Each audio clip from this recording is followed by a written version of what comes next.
சுஸ்மிதா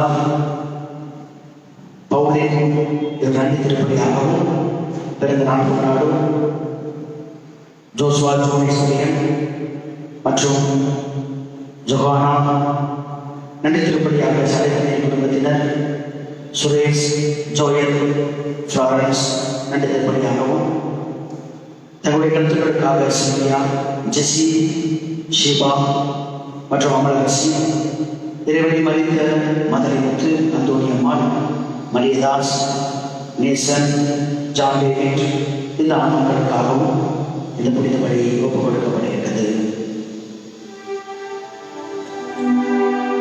தந்தை மகன் தூய ஆவியாரின் பெயராலே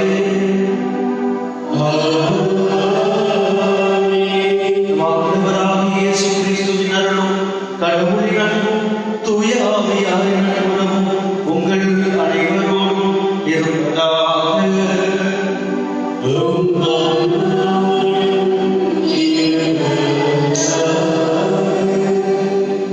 கிறிஸ்துவின் உள்ள சகோதர சகோதரிகளே, நம் தலைமை நம் ஆண்டவர் இயேசு கிறிஸ்து இரக்கமும் பரிவும் உள்ள தலைமை உருவாய் நமக்காக பரிந்து பேசுவதற்காக தந்தையின் வனப்புறத்தில் வீட்டிலிருந்து உயிர் வாழ்கின்ற தேவனாக இருக்கிறார் என்ற நம்பிக்கையை இந்த நாளில் நாம் பெற்றுச் செல்வோம். இன்று நாம் புனித ஆக்னஸ் கண்ணியும் மறை சாட்சியுமான விழாவை கொண்டாடுகின்றோம். எனது ஆன்மா எனது உடல் முற்றும் இறைவனுக்கே சொந்தம் என்று தன் இன்னுயிரை ஈர்த்து ரத்தத்தை சிந்தி மறைந்த இந்த புனிதனுடைய வழிகாட்டுதலை விசுவாசத்தை நாம் பின்பற்றுவோம். எனவே இந்த புனித வழிமுறையாக இறைவனுடைய அன்பையும் இரக்கத்தை நம்மை நாம் ஒப்புக் கொடுத்து நம் குற்றங்கள் முறைகள் பாவங்கள் பலவீனங்களை எண்ணி மனம் வருந்துவோம், மன்னிப்பு கேட்போம். எல்லாம் வல்ல இறைவனிடம் சகோதர சகோதரிகளிடம் நான் பாவியை சொல்லுவேன். ஏனெனில் சிந்தனையாலும் சொல்லாலும் செயலாலும் கடமையில் தவறுகளால் பாவங்கள் பல செய்தேன். என் பாவமே என் பாவமே என் பாவமே ஆகிய எப்பொழுது சகோதர சகோதரிகளை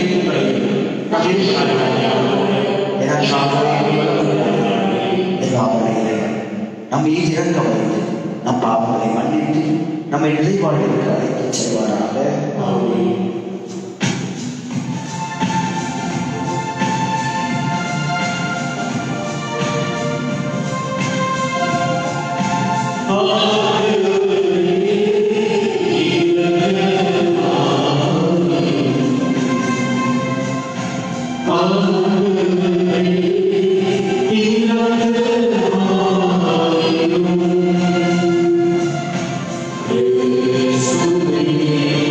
Amen.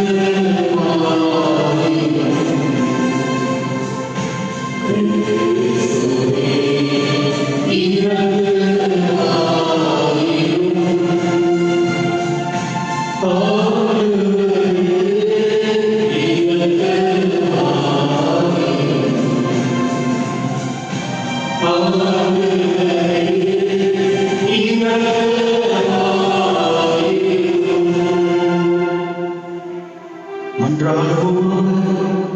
என்றும் உள்ள எல்லாம் உள்ள இறைவா, வலியோரை நாணம் செய்ய வலுவற்றுமை என உலகம் கருதுவதை தேர்ந்தெடுக்கின்றேன். அதனால் உம்முடைய மறை சாட்சியான புனித ஆக்னஸை விண்ணக பிறப்பை கொண்டார் நாங்கள் அவர் கொண்டிருந்த உறுதியான நம்பிக்கையை பின்பற்றிட கனிவுடன் எங்களுக்கு அருளீராக. இறைவனாய் ஆட்சி செய்கின்ற அவர்களையாமை மன்றாடுகின்றோம்.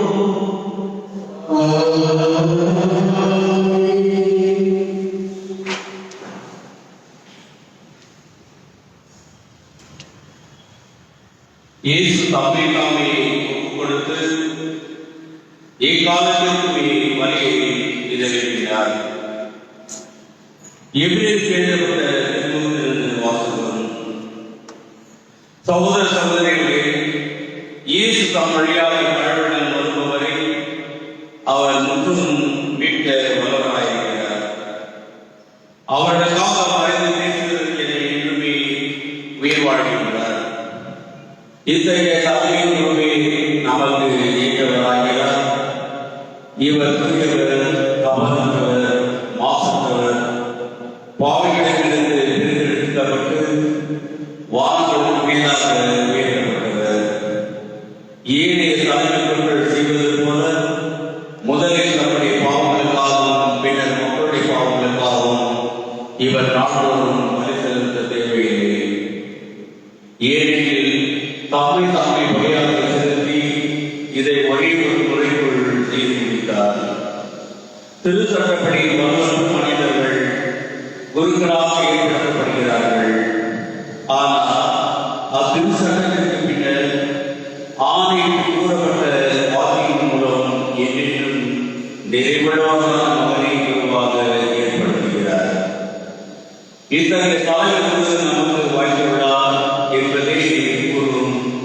நாம் கூறியவற்றின் தலையாளர்களுக்கு இவர் இடத்திற்கு தெரிந்து கடவுளுடைய அறிவியலின் காலத்தில் வீட்டிருக்கிறார். அங்கே மனிதரால் ஆண்டவரால் அமைக்கப்பட்ட உண்மையான கோடாகிய புதியவர்களுக்குள் வழியும் செய்கிறார். ஒவ்வொரு தலைவருக்கும் காணிக்கைகளையும் பணிகளையும் செலுத்தவே ஏற்படுத்தப்பட்டிருக்கிறார். எனவே வரி செலுத்துவதற்கு இவரிடம் ஏதேனும் ஒரு பொருள் கட்டாயம் இருக்க வேண்டும். உலகிலே இருப்பார் என்றால் இவர் குருவாக இருந்திருக்க மாட்டார்.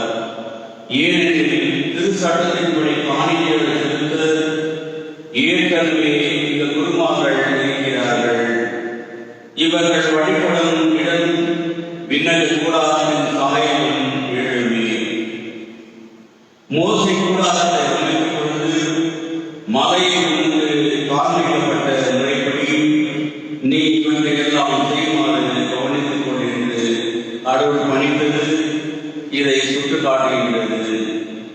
ஆனால் இவரோ அவருடைய குருத்துவ பணியை விட மிக மேலான குருத்துவ பணியை பெற்றிருக்கின்றார்.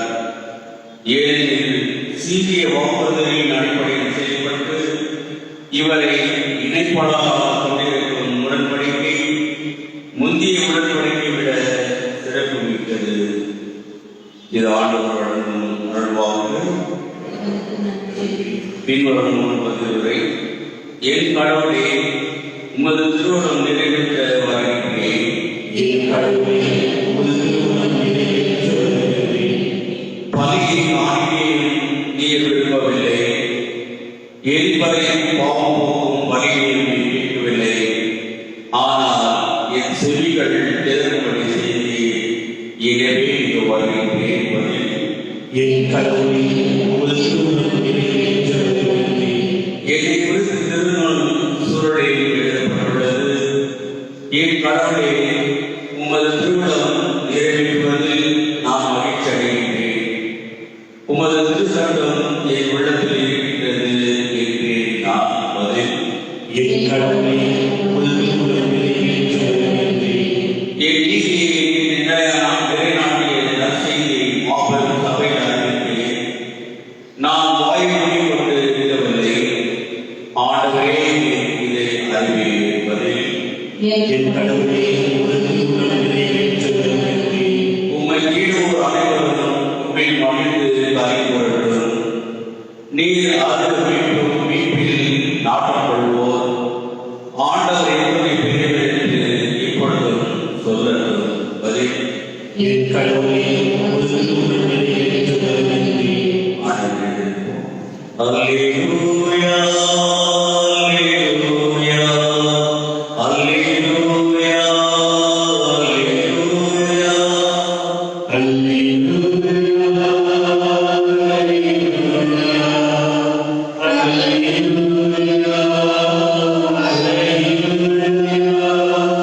நாம் மீட்பராகிய இயேசு கிறிஸ்து சாவை அழித்து அழியா வாழ்விடத்தின் வழியாக உயர்த்தினார்.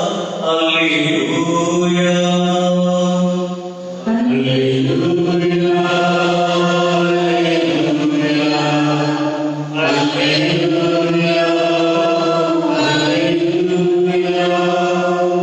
ஆண்டவர் உங்களோடு இருப்பாராக.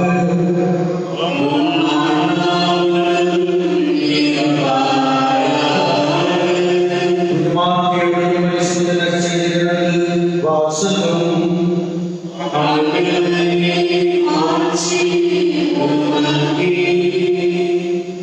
அதிகாரம் 3 தொடக்கம். அக்காலத்தில் இயேசு தொழுகை கூடத்திலிருந்து புறப்பட்டு தம் சீடர்களுடன் நடந்தோடு சென்றார். கலிலேயாவிலிருந்து பெரும் திரளான மக்கள் அவரை பின்தொடர்ந்தனர். மேலும் யூதேயா, எருசலேம், இதுமியா, யோனா அக்கறை நோக்கி தீர், சீதோன் ஆகிய இடங்களிலிருந்தும் பெரும் திரளான மக்கள் அவர் செய்தவற்றை எல்லாம் கேள்விப்பட்டு அவர்கள் வந்தனர். மக்கள் கூட்டம் தங்களை நெருங்கில்லாதவாறு தமக்காக படகு ஒன்றை முன்னே படகு வைத்திருக்குமாறு அவர் சீடர்களுக்கு சொன்னார். ஏனெனில் பலர் அவரை குணமாக்கியதால் நோயுற்றோர் அனைவரும் அவரை தொட வேண்டும் என்று வந்து அவர் மீது விழுந்து கொண்டிருந்தனர். தீய ஆவிகளும் அவரை கண்டபோதே அவர் முன் விழுந்து இறைவான நீரே இருந்தனர். அவரோ தம்மை வெளிப்படுத்த வேண்டாம் என அவரிடம் மிக கண்டிப்பாக சொன்னார். ஆண்டவரின் அருள்வாக்கு.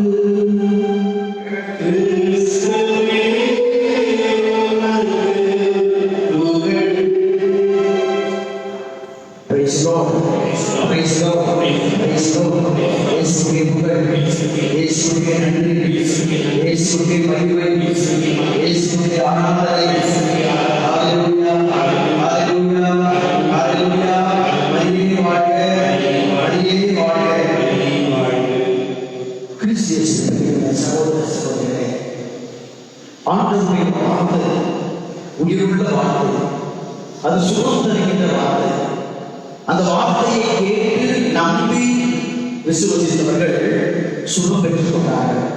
அவர் கடவுளுடைய வார்த்தை நமக்கு சுகம் தருகின்ற வார்த்தையாக இருக்கிறது, விடுதலை தருகின்ற வார்த்தையாக இருக்கிறது.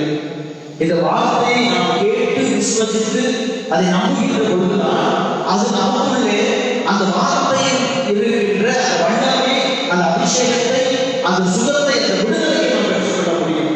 கடவுள் விருது நாம் அவருடைய அருள்கொடையை சுகத்தை பெற்றுக்கொள்ள வேண்டும் என்றால் முதலிலே அவருடைய வார்த்தை நமக்கு நம்பிக்கை அடையாளமாக இருக்கிறது. கடவுள் வார்த்தை கேட்டவர்கள் விசுவசித்தவர்கள் தான் சுகத்தை பெற்றுக்கொண்டார்கள். எனவேதான் திருப்பலியில மிக முக்கிய 2 பகுதிகள். ஒன்று இறைவார்த்தை வழிபாடு, இரண்டாவது நற்கருணை வழிபாடு. இவை இரண்டுமே ஒன்றுக்கொன்று, இவை இரண்டுமே சரிசமமானவை. ஒன்றுக்கொன்று சரிசமமானவை என்றால் எந்த அளவுக்கு கடவுளுடைய உடல், அவருடைய திருரத்தம் நமக்கு முக்கியமோ அதே போல கடவுளுடைய வார்த்தை முக்கியம். கடவுளுடைய வார்த்தை நமக்கு முக்கியம். ஏனென்றால் இந்த கடவுளுடைய வார்த்தையை நாம் கேட்கின்ற பொழுதுதான் அவர் நமக்கு வருகின்ற பொழுது இந்த வார்த்தை வழியில நமக்கு வந்த இயேசு கிறிஸ்து அப்ப வழியில வருகின்ற பொழுது அதனுடைய மாற்றத்தை, அதனுடைய வல்லமை, அபிஷேகத்தை, சுகத்தை நாம் பெற்றுக்கொள்வோம்.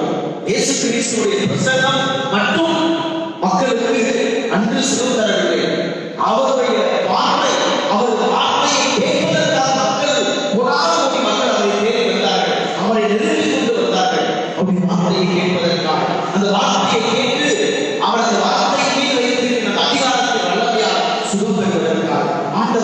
நெருங்கிக் கொண்டிருந்தார்கள். ஆண்டவரை தொட வேண்டும் என்று அவர்கள் நெருங்கிக் கொண்டிருந்தார்கள். ஆக கடவுளை நமது விசுவாசம் நெருங்கிக் கொண்டிருக்கிறதா? கடவுளை நமது விசுவாசம் தொட வேண்டும் என்று நாம் விரும்புகிறோமா? விசுவாசத்தினால் ஆண்டவரை நாம் தொடுகின்ற பொழுது, அவிசுவாசத்தினால் நாம் ஆண்டவரை நெருங்குகின்ற பொழுது நாம் அந்த அற்புதத்தை அதிசயத்தை கண்டுகொள்கிறோம் என்றால் இந்த இறைவன் அவர் எல்லோரையும் மேலானவராக இருக்கிறார், எல்லோருக்கும் உதவியாளராக இருக்கிறார். அப்படி அந்த இறைவனுடைய ஒரு மேலான கொடையாகிய தலைமை குரு என்ற அந்த மேலையை தான் முதல் வாசம் நமக்கு கற்றுக் கொடுக்கிறது. தலைமை குருக்கள் அவர்கள் கடவுளாக தேர்ந்தெடுக்கப்பட்டு அபிஷேகம் செய்யப்பட்டு ஒவ்வொரு நாளும் கடவுளுடைய ஆலயத்தில் தங்களுடைய பாவங்களுக்காகவும் மக்களின் பாவங்களுக்காகவும் பரிசெலுத்தியவர்கள் ஒன்று.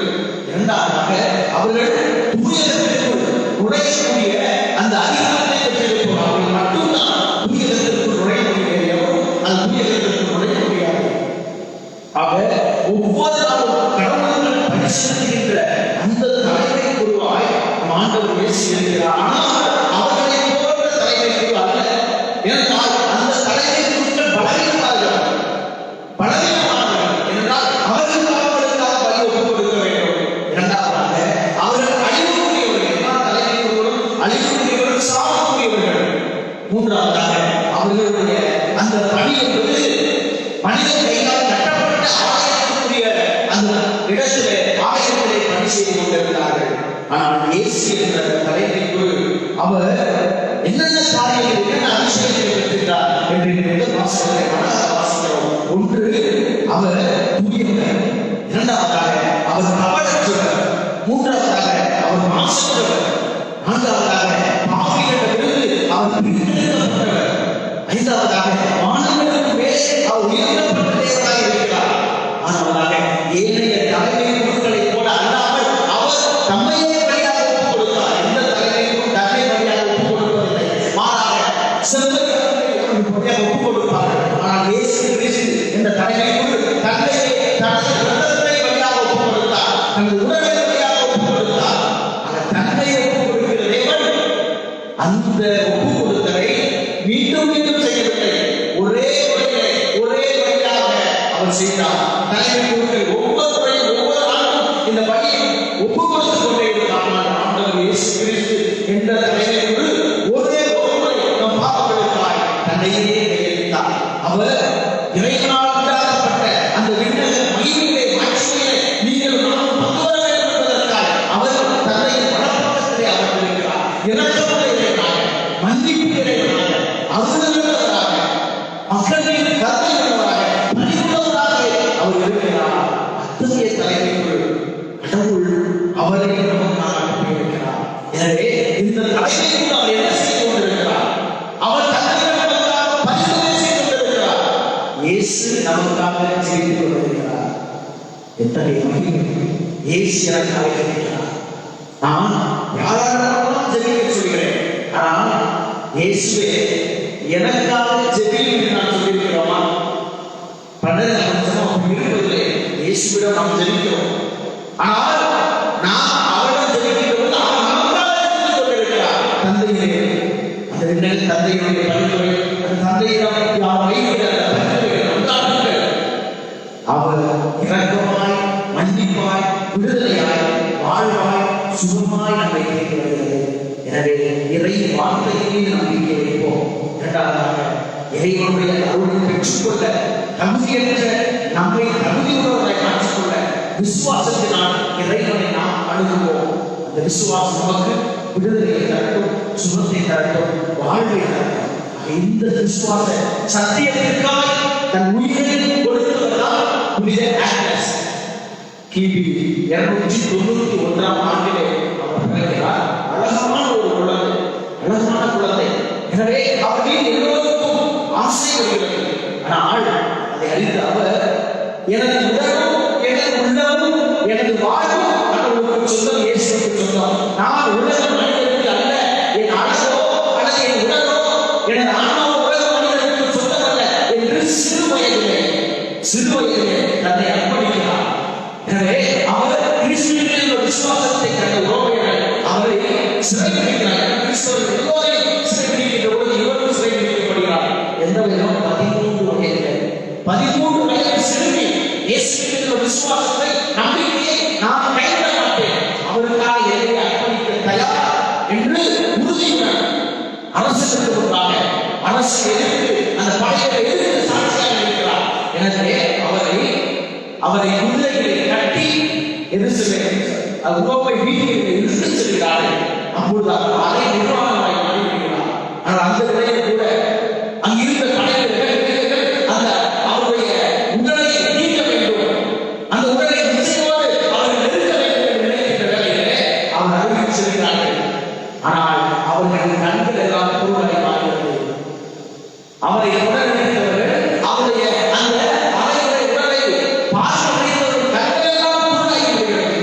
அதை கண்டு அவர்களுக்கு நாங்கள் ஜெபிக்கிறார். தந்தையை இவர்களை மன்னியும், இயேசுவை இறக்கவையும், இவர்கள் பாவத்தை மன்னிக்கும் என்று சொல்லி அங்கு அவர்கள் சுகம் பெறுகிறார்கள். ஆனால் அப்போது அவர் வெற்றிகளை ஒரு மரத்திலே கட்டி வைத்து அவரை அந்த மரத்திற்கு தீ இடுகிறார்கள். ஆனால் அந்த தீ அந்த மரத்தை எரிகிறது. இவர் உடலை தொடரவில்லை, இவர் உடலை தொடரவில்லை. இறுதியிலே அவர் தலையை வெட்டுகிறார்.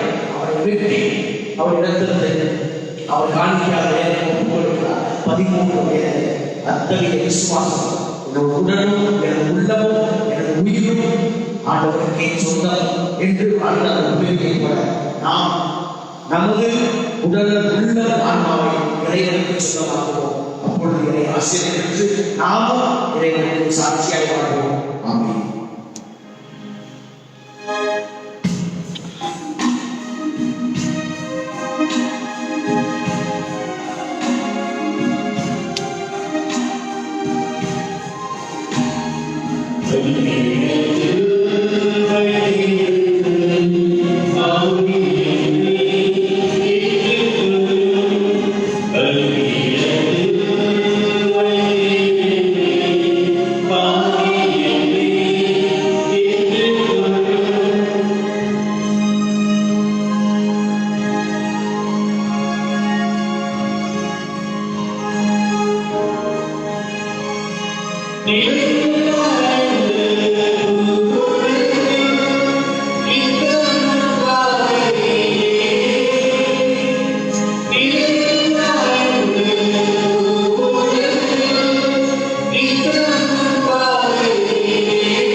நாங்கள் நினைவு கூர்ந்து பேரிழக்கத்துடன் இப்பணியை கொடுக்கின்றோம்.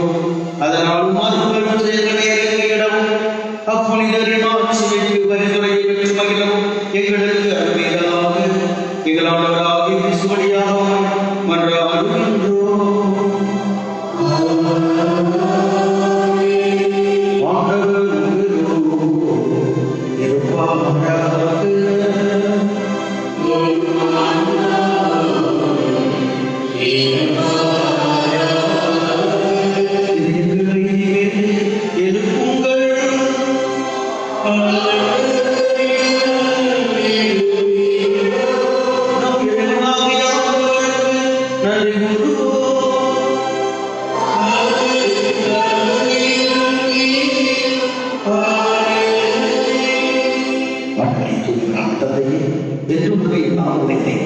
என்னாலும் எங்களிடத்தில் நாங்கள் நோக்க நன்றி செலுத்துவது மெய்யாகவே தகுதியும் நீதியுமாம், எங்கள் கடமையும் எங்களுக்குரிய செயலுமாம்.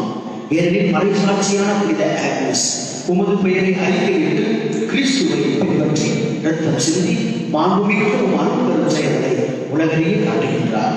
இவ்வாறு நீ எங்கள் ஆண்டவராகிய கிறிஸ்து வழியாக எங்கள் வலுவிற்கு உமது வல்லமை இழந்தோர்கள் செய்து வலுவற்றவர்களை உமது ஆற்றலின் சாட்சிகளாய் திகழச் செய்கின்றேன். ஆகவே ஆற்றல் மிகுந்த நின்றவரோடு சேர்ந்து நாங்களும் மண்ணுடையில் இடையராக ஒரு ஆட்சியை கொண்டாடி முடிவின்றி ஆர்ப்பரித்து சொல்வதாவது: தூயவர் தூயவர் தூயவர் வானங்களின் கடவுளாம் ஆண்டவர், விண்ணகமும் மண்ணகமும் உமது ஆட்சியால் நிறைந்தது. உன்னதங்களிலே ஓசானா, ஆண்டவருடைய வருகிறவர் ஆசி பெற்றவர். உன்னதங்களிலே ஓசானா. ஆண்டவரை மென்மையாகவே தூயவர், தூய்மை அனைத்திற்கும் ஊற்று. ஆகவே தூய்மைப்படுத்த உண்மை வேண்டுகிறோம்.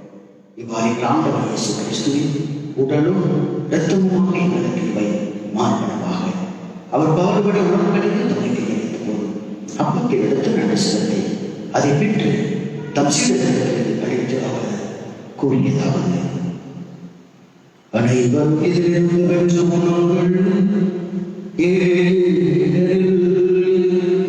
உங்களுக்காக எரிக்கப்படும் என் உடல்.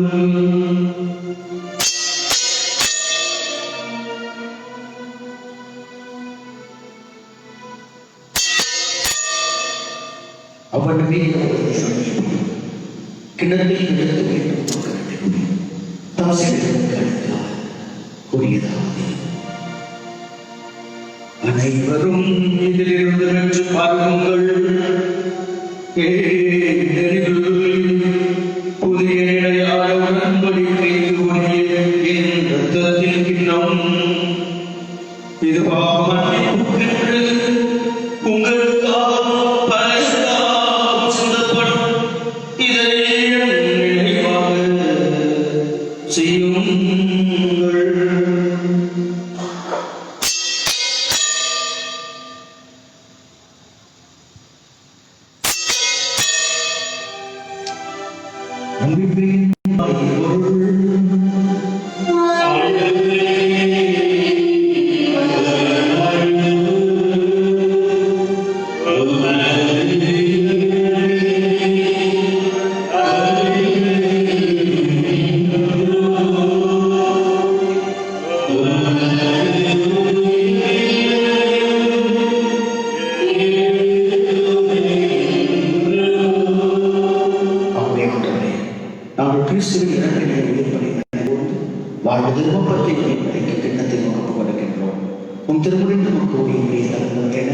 எங்களை ஏற்றுக்கொண்டு மக்கள் செலுத்துகின்றோம். மேலும் கிறிஸ்துவின் உடலின் இரத்தத்திலும் பங்கு கொள்ள வேண்டும். தூய ஆவியோடு செல்ல வேண்டும் என உம்மை தாழ்மையோடு கொண்டாடுகின்றோம். ஆண்டவரே, உலகிற்கும் பரவிற்கும் உமது திருப்பணியை நினைவு கொண்டது எங்களது தந்தை பிரான்சிஸ், எங்கள் ஆயர் பீட்டர், எல்லா திருநிலையினர் ஆகியோரோடு உமது திருப்பணியை நிறைவு பெற சென்றோம். மேலும் எதிர்நோக்குடன் தீர்வுள்ளோம் எங்கள் சகோதர சகோதரிகளில் இறந்தோர் அனைவரும் இரத்துடன் நினைவோடு உமது திருப்பணியோடு ஏற்றவர்.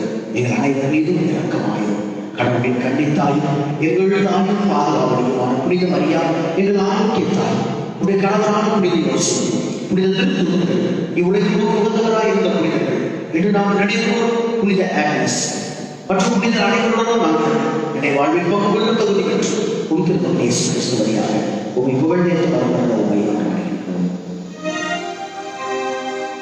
இவர் வழியாக இவரோடு இவரில் இறைவனாகிறது எல்லா புகழும் ஆட்சியும் என்று உரியது.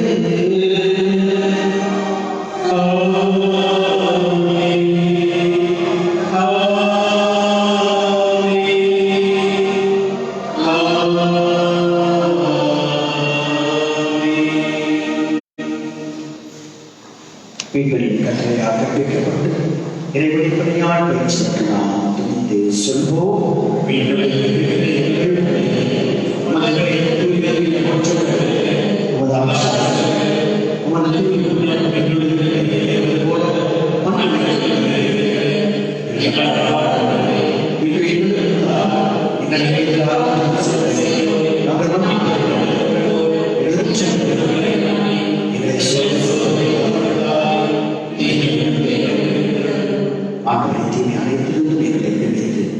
எங்கள் வாழ்நாளில் அமைதியை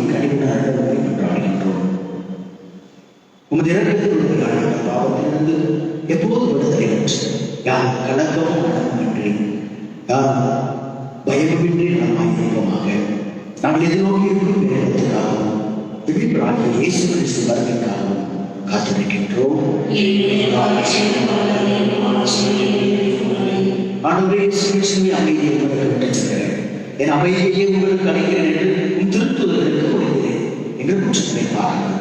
உமது திரு அமைதியை நோக்கி உமது திருமணத்துக்கு ஏற்ப அதற்கு அமைதியையும் ஒற்றுமையாக என்றென்று வாழ்ந்து ஆட்சி செய்தவர் நீரே. ஆண்டவருடைய அமைதி உங்களோடு என்றும் இருப்பதாக.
இது உலகின் பாவங்களை போக்குகின்றவர் விசுப்பையிலிருந்து கலைக்கப்பட்டுள்ளார். நாம் அனைவரும் உயிர் பெற்றோம்.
நன்றி கூறி மன்றாடுவோம்.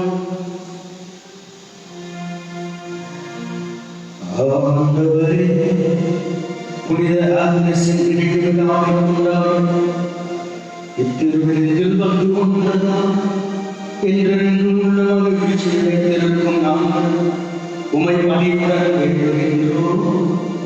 இவ்வாறு உமது பணியை நாங்கள் தகுதியுடன் நிறைவேற்ற நீர் அளித்தவற்றை உமது கொடையால் நாங்கள் கவனமுடன் புரிந்து கொள்வோமாக. எங்களால் கிறிஸ்து வழியாக உம்மை மன்றாடுகின்றோம்.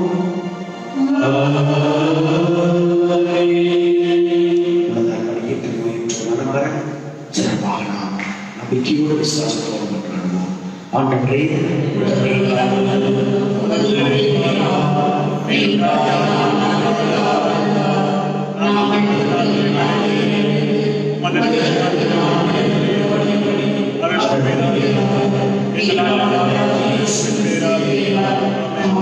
ஆண்டவராகிய இயேசு கிறிஸ்து உங்களை பாதுகாக்க உங்கள் நடுவில், உங்களை காப்பாற்ற உங்களுக்குள், உங்களுக்கு வழிகாட்ட உங்களுக்கு முன், உங்களுக்கு காவலாயிருக்க உங்களுக்கு பின், உங்களை ஆசீர்வதிக்க உங்கள் மேலும் இருப்பாராக.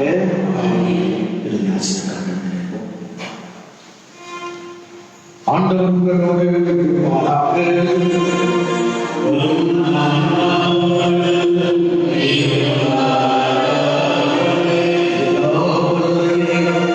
தந்தை, மகன், தூய ஆவியாரின் ஆசை உங்கள் மீது என்றென்றும் தங்கி உங்களை நிறைவாய் ஆசீர்வதித்து வழிநடத்துவதாக.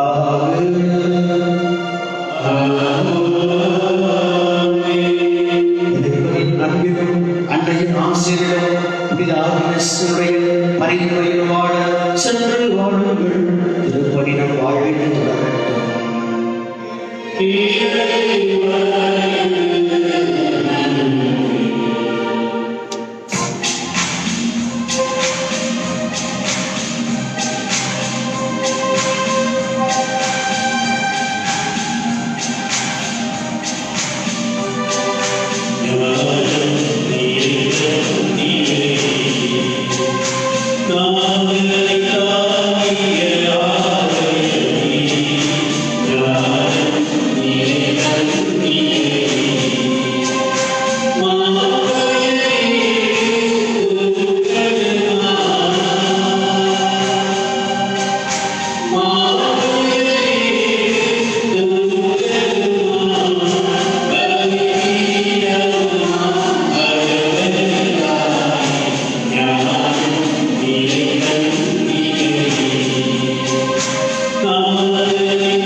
Oh